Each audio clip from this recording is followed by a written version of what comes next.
What if I tell you even in this pandemic, you could create your own business empire? Would you want it? Many people think that business may be difficult and takes on so much risk. There is no clear path for you to take. The information out there is not concise.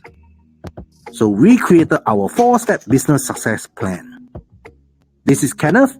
He will tell you that it is possible through TASK. This is a wholesome program aimed at helping SME to transform from the start to leaving a legacy for the future. We have mapped out 4 different phases in which you will experience during your entrepreneurial journey. We will start with transforming your ideas into an operational business. We will advise you where your compliance timeline are due. Next, we will assist you to achieve major milestones after you have transformed your business. Following up, we will guide and celebrate your successful business journey. Lastly, in our kingmaker phase, you will need to decide on your business legacy. Your dream to build an empire is no longer just a dream because we make it so simple to implement. Talk to us today to find out more how you can build your business empire. We believe that the 4 steps with us are the only steps that require.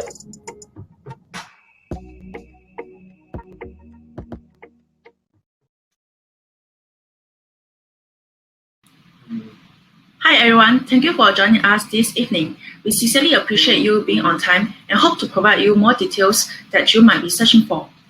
For today's session, our main agenda will be information sharing for our business owners who are considering expanding their business into Singapore, hosted by Tusk. Tusk was established in 2014 and have assisted more than 300 clients from overseas in setting up in Singapore. My name is Wen Tan. I'm your host for this evening, and together with me is our Operations Director, Mr. Kenneth Ho. Kenneth, along with his team, has a combined professional experience of more than 30 years. Without further ado, let's welcome Kenneth to share more on the financial and business aspects on starting a business in Singapore. Kenneth. Thank you, Wen Tan. Hi everyone, my name is Kenneth and I'm from TAS. Today, my presentation will be short so that I can have save up more time for Q&A session later on. Okay, through these slides, practically is why Singapore is a top gateway for Asian market penetration. So over my next few slides, I will talk more about why Singapore is a top choice, be it whether it's a top choice in Asia or even top choice in the world. Okay, from here, through this map, Singapore is at the heart of Asia between the East and the West. Frankly speaking, that means within the 3 hours of flight journey, you can get yourself across the whole of Southeast Asia.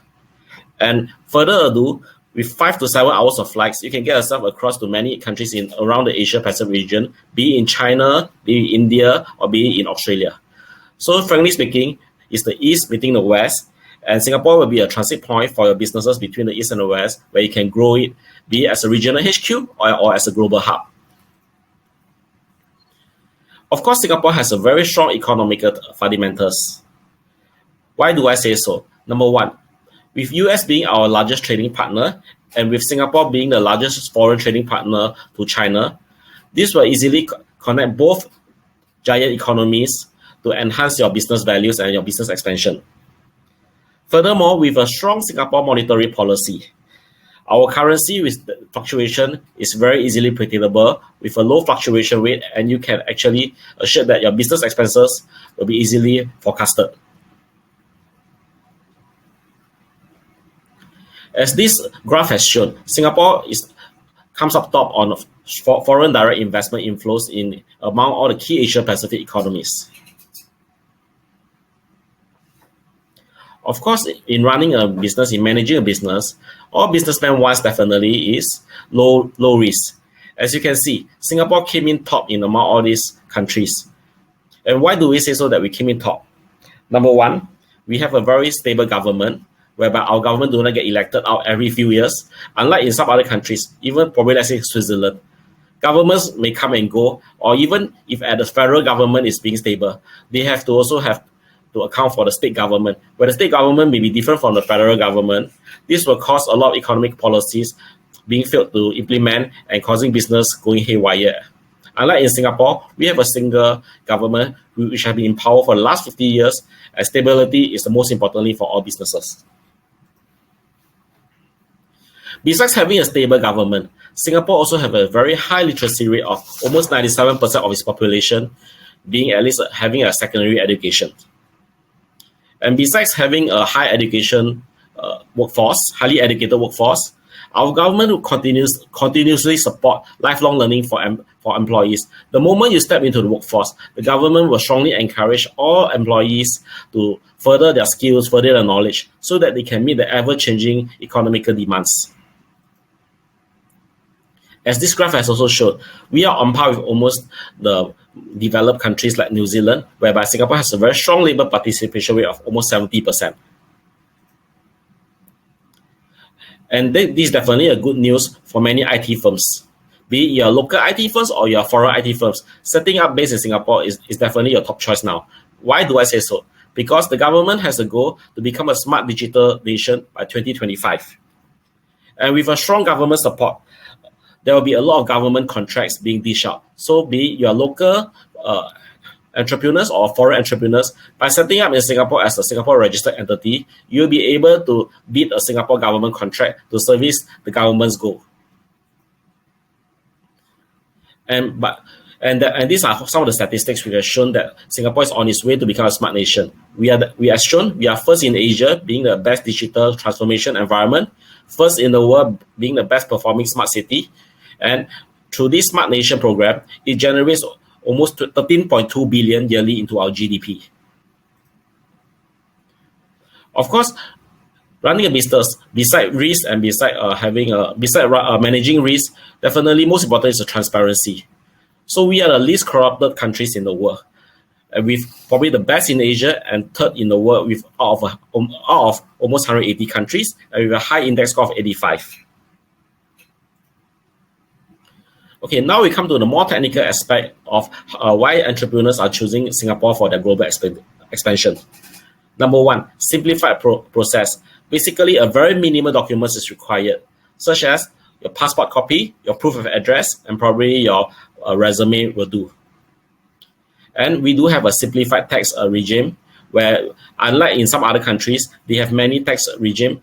Probably even just a simple value-added tax, or in Singapore we call it GST, goods and service tax, there will be easily up to even 10 different levels. And even for corporate tax, we have a very straightforward corporate tax, so that will be a less issue when you do a tax compliance at the year end. And best of all, you do not need to have your official documents to be notarized. Unlike in some countries where I know, if before you start the company, you need to get your official documents be legalized and sent to the embassy. And if you decided to exit from the business and you decide to close off the business, you again have to send your documents to probably have to get it legal, notarized and send to the embassy again. So this will cost all additional money, which I think businesses wanted to avoid. So that's why these are all the simplified model and processes where entrepreneurs should choose Singapore as the global expansion.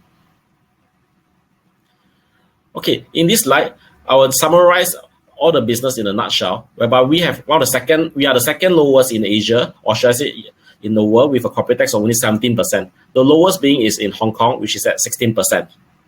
And our withholding tax interest rate is at 15%. However, if Singapore has a tax treaty with a foreign trading country, the withholding tax can go as low as 0%. And for our personal individual income tax, it ranges from 0 to 22%. And that's why we have attracted quite a lot of ultra high net worth to come to Singapore to set up base here and take advantage of a low tax system. As of now, our value-added tax, or GST in short, goods and service tax, is at 7%. Although it may not be a good news, whereby by 2025 our GST is going to rise up to 9%. However, we are still considered the lowest among all the developed nations, as probably some developed countries, the GST can be as high as 25% to even 30%. So Singapore is considered as a developed nation. Our GST is the lowest. Okay, what is the basic requirement in setting up a company in Singapore? Minimum is one shareholder only. And do take note, this one shareholder can be individual or corporate shareholders.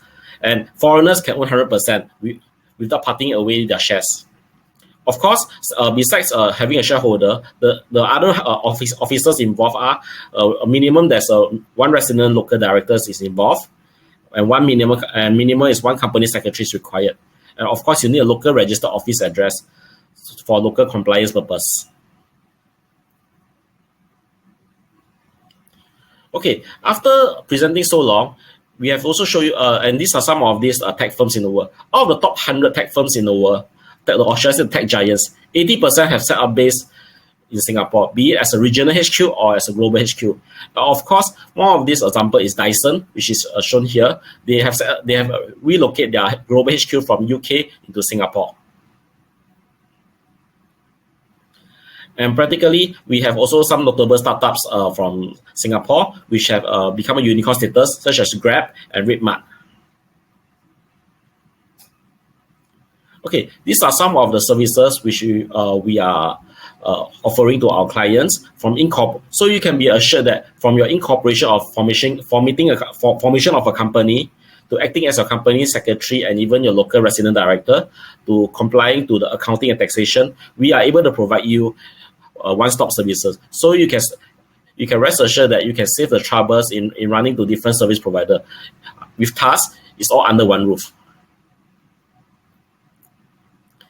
And why customers do choose us tasks? Reason because we usually give extensive advisory solutions to our clients so that they're in compliance with be it the accounting compliance filing or the tax compliance filing. And definitely our fees is friendly and affordable. That's why clients are choosing us. So these are some of the testimonials. It may be very long, so I will only showcase the name of our clients, such as Global Media, IT advertising firm, Steel Racing, a local car repair mechanic shop, Lingguan Metal, which is a ship distributor metal hardware company, and obviously some other companies such as BM Global Resources, metal recycling, and Care Food, which is a global food distributor from Canada. Of course, every business wishes to be successful from day one. You start the business. So practically, we have come up with our task playbook from the transformation to the kingmaker stage. So from stage 1 to stage 4, we will be by your side, and we can accompany you and grow together, so that you can be a kingmaker at the end of the day. And now I've come to the end of my presentation, and I return back to Wen Tan. Hi, thank you, Kenneth. This is very informative.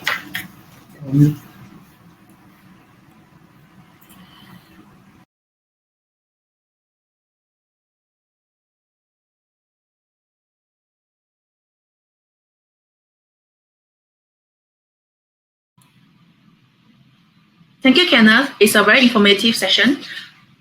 Can I just know that is there any promotion package for this? Oh yes, definitely there is a promo. For guests who has been here till this slide. I think it's time that we review some of our promo package.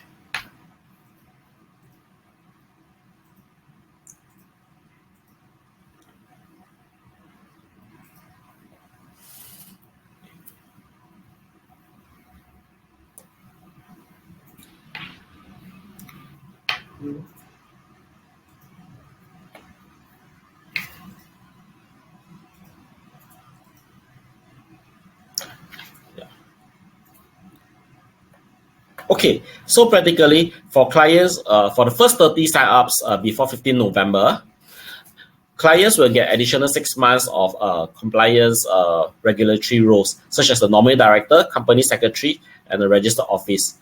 So just incorporate with us today before 15 November and be the first 30 to sign up. You will enjoy the additional 6 months free on top of the 12 months package.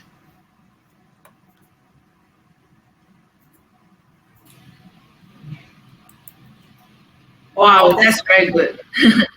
Okay, I think I have some burning questions.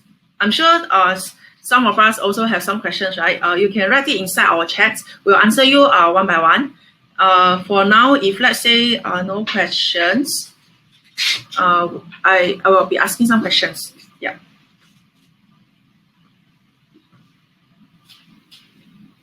Okay, so first question. Kenneth, why is local resident director required in a company during incorporation? Well, with time,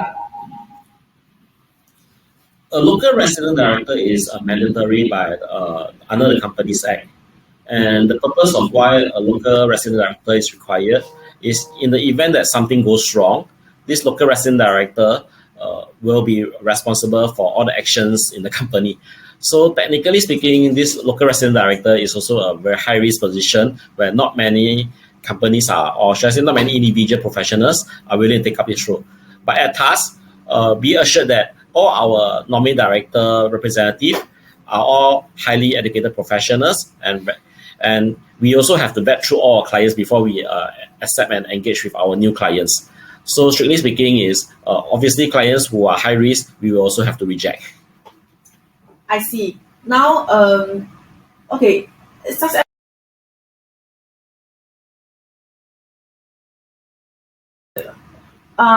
tax exemption for new startup? Oh yes, for individuals who have incorporated the company within the first 3 years, there are tax exemptions incentive given by the tax authority. So practically, even after the first 3 years, on the 4th year onwards, companies need not have to worry that whether will they enjoy any tax exemption, because there will still be partial tax exemption given to existing companies which are 4 years, which are into their 4th year. So you can be assured that there'll be a lot of tax savings. Obviously, unlike in the past, whereby in the first 3 years, tax exemption is 100%. But now, because with the new ruling probably back in 1st January 2019, things have changed. Yes, it's a revised tax exemption scheme, but still companies tend to benefit and save on taxes, especially for companies who have good growth in the first 3 years. I see. Okay, but I still have another question. Is there capital gain tax in Singapore? Oh, well, at this moment, I can dare to say is there's no capital gain tax in Singapore. Especially, we have assisted many foreign companies, more than 300 entities to date, from overseas to incorporate in Singapore. The reason why all these overseas entities come to Singapore is, number one, there's no capital gain tax. Be it you sell your shares later on, whereby you did not have to pay capital gain tax on the profit you make. And most importantly, in Singapore, we do not have dividend tax also. So these are all the incentive where foreigners decided to set up shop here in Singapore. I see. Oh, I see one question. How long does KYC takes in Singapore? Okay, how long does KYC? It depending on how sophisticated or how complicated a client.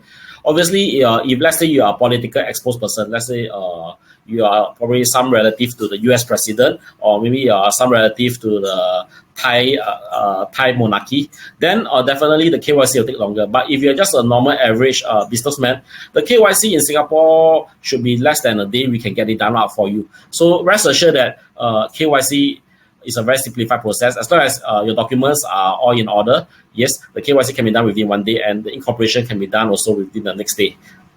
That's good to hear. Okay, any more questions? If not, I will ask another question. Okay. Okay. So, can foreigners own 100% shares in Singapore incorporated company? Oh yes, definitely. So far, based on my experience, maybe why I say yes, maybe I give a story sharing.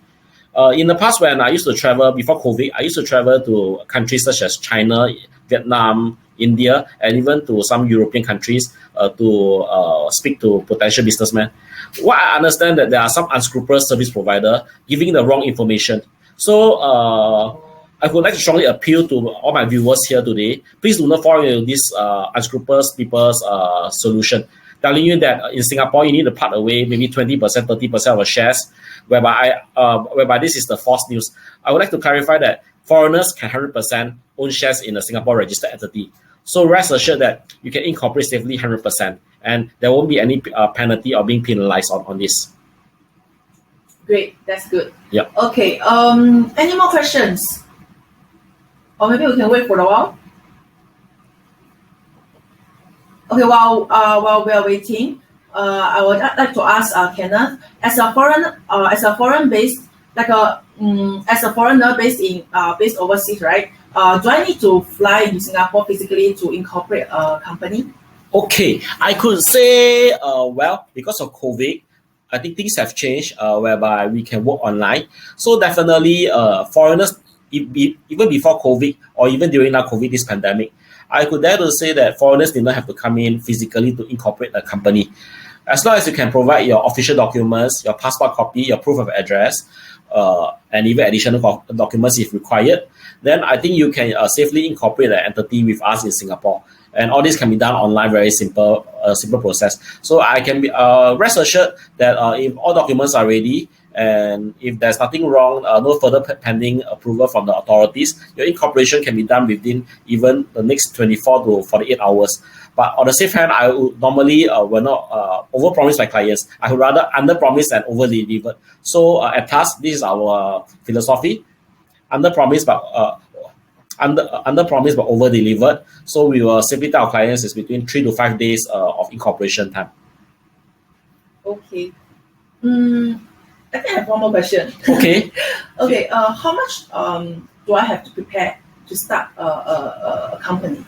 Okay, to start a company, it boils down to what services is being required.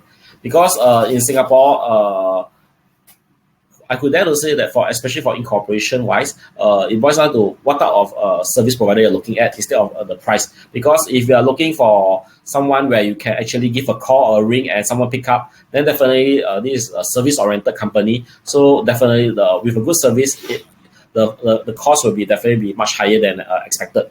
But if you're looking for a very low budget service provider, but you may not have a chance to speak to the professional as and when you like, or even a call away. Because from some of our experience with our clients, they actually swap from some service provider which offers 50% of our services only.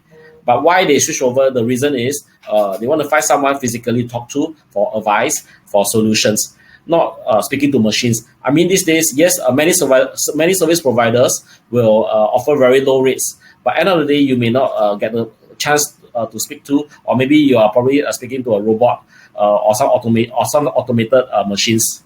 So depending on how much you are willing to afford, as the saying goes, in Chinese it's called 一分价钱一分货. So you pay for the quality. So we believe in providing quality services to our clients at an affordable rate. I see. Okay, I see. There's another question, right? Where is it? Okay, let's wait for a while. Oh, is it easy to incorporate LLP? Okay, is it easy to incorporate an LLP company? Yes, definitely it's easy to incorporate LLP company, but why do you need to incorporate LLP company in the first place if you can do it with a private limited? Yes, definitely as a private limited, there may be more compliance, but LLP doesn't mean that it's less compliance. And in the event of any disputes, everything, LLP can be quite a very sticky issue. So normally we do not encourage our client to go with LLP unless you are probably a lawyer, accountant or lawyer or accountant, then usually it's much more of a very common structure. But if not, then as a normal trading company, even if you're a doctor or engineer, it's best to open as a private limited company. It's much easier and it's much cleaner also in the event that any dispute to happen also. Okay. Other than the charges you have shown, is there any other charges I need to pay? Okay, practically, definitely there are a lot of charges. I mean, the accounting fees, the corporate taxation fees, and the financial statements fees. But these are all within, we can take it offline and maybe give you the quotation. Maybe you can drop us your contact, we can give you the quotation. But if you're talking about government charges, yes, there are definitely government charges to pay, such as the annual return filing fees, which is $60 payable to government. It's not payable to us. And obviously, in Singapore, if you fail to file your submission on time, then the government will come in to fine you. And the fines is usually, for example, late filing for corporate tax is $200 and above minimum. And obviously, there's interest being calculated on a daily basis. And let's say for AGM annual return filing, if you're late for even a single second, it's $300 and above. Any more questions?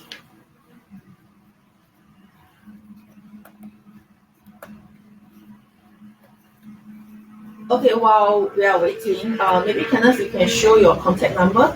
Okay, sure. I think let's go back to the slides over here.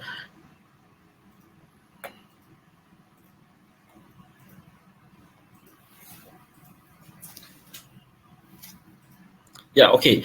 You can contact us at our office number, or you can contact us to our mobile. But usually these days, because a number of us are working from home, so it's best to contact us through our mobile phones. It's easier. Then we can pick it up and talk to you directly instead of calling to our office line, and then we drop down a number and call you back. So it's best to call our mobile number. It will be easier. Okay, so any more questions?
Okay, thank you everyone for coming today.